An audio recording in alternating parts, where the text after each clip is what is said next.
Ibn Khaldoun. Bon, ce nom ne dit peut-être pas grand-chose à beaucoup de monde. Et pourtant, ce penseur pourrait bien réécrire une bonne partie de ce qu'on croit savoir sur l'histoire des idées. Imaginez un peu. Et si Ibn Khaldoun avait en fait inventé la sociologie, mais 500 ans avant ceux qu'on considère comme ses pères fondateurs? Et c'est là que ça devient intéressant. Parce que, à l'école, on apprend que la sociologie, c'est l'affaire de penseurs comme Auguste Comte, Karl Marx, bref, des Européens du 19e siècle. Mais si cette version de l'histoire n'était pas tout à fait complète? Et si les vraies bases avaient été jetées bien avant, dans un contexte complètement différent? Alors, juste pour qu'on se rende bien compte de l'écart, regardons cette chronologie, c'est assez fou en fait. On voit Ibn Khaldoun qui écrit sa Muqaddimah au XIVe siècle.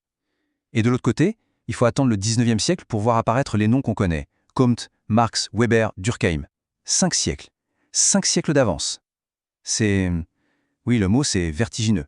Mais alors, qui est ce fameux Ibn Khaldoun? Pour vraiment comprendre d'où vient son génie, il faut se replonger dans son époque. Et son époque, c'était pas vraiment une période de calme et de stabilité. On parle d'un monde en plein chaos, avec des empires qui s'effondrent les uns après les autres. Et c'est ce contexte de crise permanente qui va forger sa pensée. Ce qui est essentiel de comprendre, c'est qu'il n'était pas du tout un théoricien dans sa tour d'ivoire, loin de là. C'était un homme d'action. Juge, diplomate, conseiller de prince, il a tout connu. Le pouvoir, la prison, l'exil, les complots.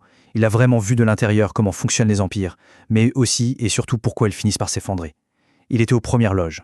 Et c'est là qu'on touche au cœur de sa pensée, avec cette phrase qui change tout. Pour lui, l'histoire, ce n'est pas juste une liste de dates et de rois à apprendre par cœur. Non, pas du tout. Pour lui, l'histoire est une véritable science. Une science qui a ses propres lois, ses propres règles.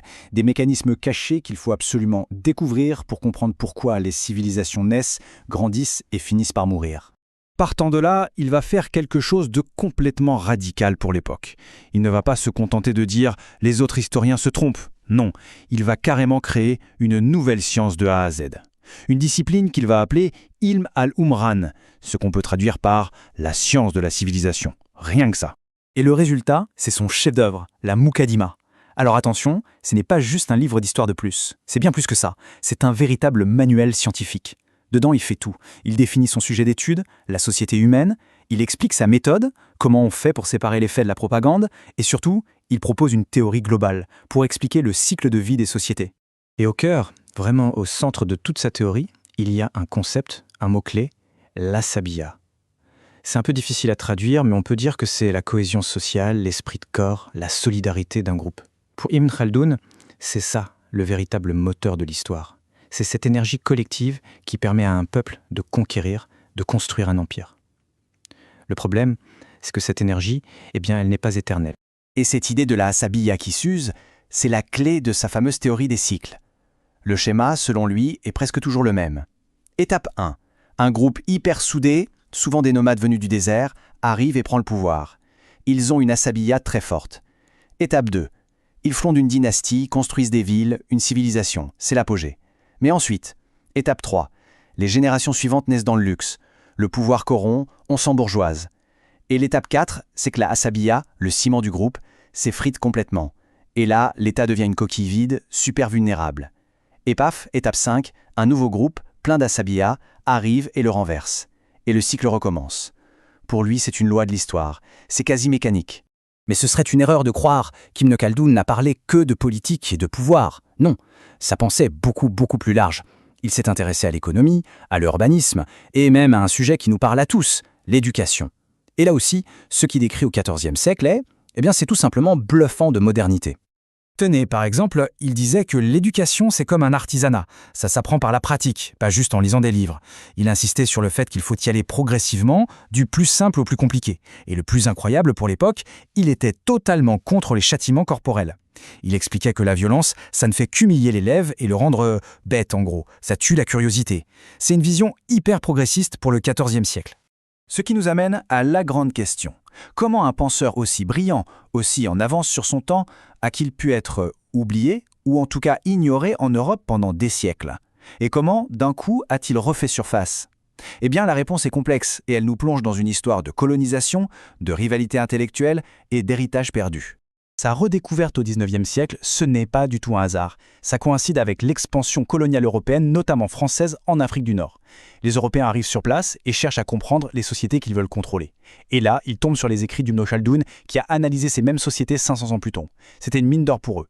D'ailleurs, pour l'anecdote, la première grande traduction en français de son travail, elle a été commandée par le ministère de la Guerre. Ça en dit long. Mais son impact va bien au-delà. Pour le comprendre, il faut voir le grand débat qui secouait la sociologie naissante en Europe. La question était, d'où vient l'État ?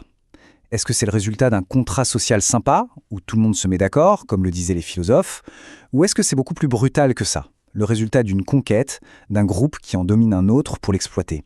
Et c'est là qu'Ibn Khaldoun revient sur le devant de la scène. Des sociologues, principalement allemands et autrichiens, comme Ludwig Gumplowicz et Franz Oppenheimer, tombent sur ces textes. Et là, c'est le choc. Ils se rendent compte que leur grande théorie moderne sur l'origine de l'État par la conquête, eh bien un penseur de Tunis l'avait déjà théorisé de façon ultra détaillée des siècles avant eux. Mais alors, pourquoi est-ce que ça les a tant marqués ? Ce n'était pas juste pour dire « Ah, quelqu'un a pensé comme nous ». Non, pour des gens comme Gumplowicz, Ibn Khaldoun était une preuve vivante. Il le considérait comme un témoin beaucoup plus fiable que les vieux chroniqueurs européens parce qu'il était historiquement bien plus proche de la manière dont les États se sont vraiment formés. Il ne théorisait pas dans le vide, il décrivait ce qu'il voyait. Et ça nous dit quelque chose de très intéressant. En fait, si on compte le nombre de fois où il est cité dans les livres de l'époque, c'est très peu. L'impact quantitatif est faible. Par contre, pour le petit groupe de sociologues qu'il a vraiment lu, l'impact qualitatif a été énorme. C'était un peu leur botte secrète, l'argument massu pour appuyer leur théorie. Et là, on arrive au paradoxe final de cette histoire. C'est presque ironique. Les penseurs qui ont le plus défendu Ibn Khaldoun en Europe, ces mêmes Gumplowicz et Oppenheimer, eh bien eux aussi ont été largement oubliés, mis de côté par l'histoire officielle de la sociologie. C'est comme si le destin d'Ibn Khaldoun était lié à celui d'autres oubliés de la pensée. Tout ça nous ramène finalement à une question plus large. L'histoire d'Ibn Khaldoun, elle montre à quel point le récit qu'on nous raconte sur l'origine des grandes idées est souvent, disons, simplifié et très centré sur l'Europe. Lui redonner sa place, ce n'est pas juste une correction historique. C'est accepter d'ouvrir les yeux sur une histoire de la pensée beaucoup plus complexe et se poser la question qui dérange, combien d'autres penseurs aussi fondamentaux attendent encore dans l'ombre qu'on redécouvre leur travail ?